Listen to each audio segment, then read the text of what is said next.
So these are hidden and undecoded iconic maps of the earth that tell a iconic story of the earth.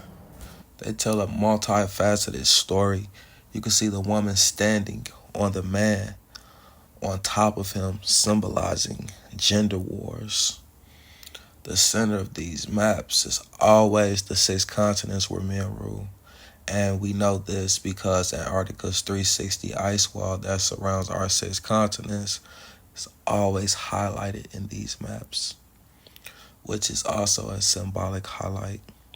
These maps also tell a story of habitants and the ascensions of the earth because habitants are highlighted outside of the ascensions of Antarctica's highlighted ice wall. So therefore, these maps tell a story of ascension as well. Ascension is only caused by the free power or the magnetism of the earth. Magnetism is what man calls sound wave. Its correct identity, since the earth is a primordial woman, is magnetism is female consciousness. Magnetism powers everything in our reality, but nothing powers magnetism. So in terms, female consciousness powers the world. When the people of the earth wake up, they can ascend to higher terrains of habitants on the earth.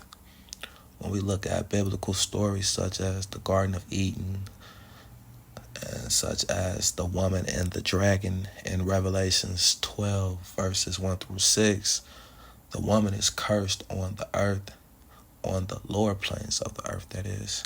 And when we look at the religious iconography, symbolism of these biblical phrases, it's telling us a story of not just gender wars with the woman versus the dragon, with man being the dragon, but this religious iconography symbolism is also telling us a story of habitants and the ascensions of the earth.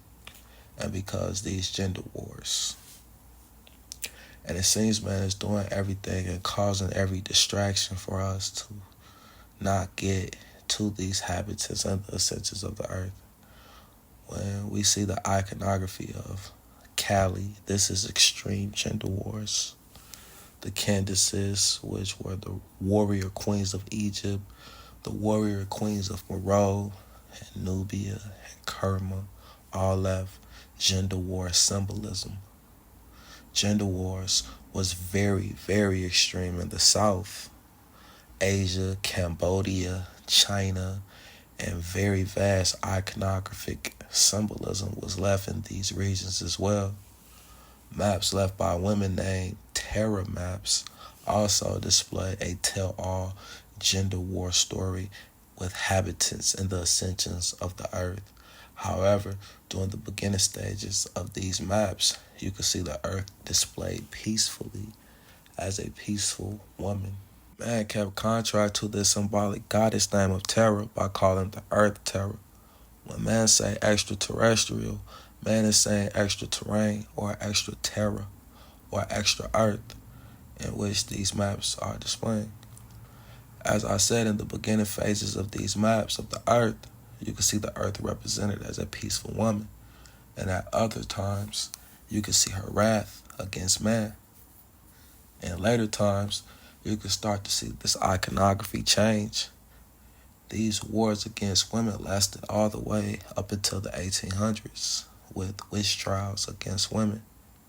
King James of the Bible wrote the Demonology version 1 and 2 before he wrote the Bible justifying these witch trials.